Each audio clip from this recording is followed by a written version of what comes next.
வந்திருக்கிறேன். நீ உலை வச்சு சோறாக்கணும். நீங்க பக்கத்து விட்டு பாருங்க. நீ உலையே வைக்காதடி. மூஞ்ச பாரு, மூஞ்சூர் மாதிரி இருக்கிற. எச்சு கையிலே நீ காக்க ஓட்ட மாட்டியா? உங்களை பத்தி எல்லாம் எனக்கு தெரிய முடியும். என்ன பிச்சைக்காரன் நினைச்சிட்டியா? ரோசம் உள்ள ஆம்பளடி. அங்க என்ன சத்தம்? இதோ வந்துட்டனுங்கக்கா. அது ஒண்ணும் இல்லைங்கக்கா. பக்கத்து வீட்டு சரோசாவுக்கு உடம்புக்கு சரியில்லைன்னு சொன்னாங்கக்கா. பார்த்து போலான்னு வந்தேங்கக்கா. எனக்கா உங்க உடம்புக்கு ஒண்ணும் இல்லைங்களா? எனக்கு எதுக்கு வந்து நோய் வருது? தான தர்மம் பண்ணா புண்ணியம் சாகிற வரைக்கும் கூட வரப்போகுது. ஐயோ, ஒரு வாசகம் சொன்னாலும் திருவாசகம் சொன்னீங்கக்கா. அக்கா கொஞ்சம் சோறு போடுங்கக்கா. நான் சோறு ஆக்கல கவுண்டரே. ஏனுங்கக்கா? இன்னைக்கு பக்கத்து தெரு மார்க்கம்பளி காது குத்துறாங்கல்ல, அதனால என் வீட்டுல நான் சோறு ஆக்கல. வடிவு பொலம வடிவு. அக்கா உங்க வீட்டுல சோறு ஆக்கலீங்களாக்கா? இனிமே வாழ்க்கை பூரா சோறே ஆக்காதீங்கக்கா. ஏனுங்கக்கா?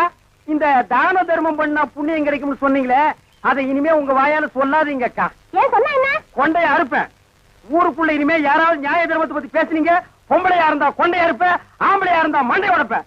ஊருக்குள்ள ஒரு விசேஷம் நடந்தா போதும், ஒரு நாய் அடுப்பத்தை வைக்க மாட்டேங்குது.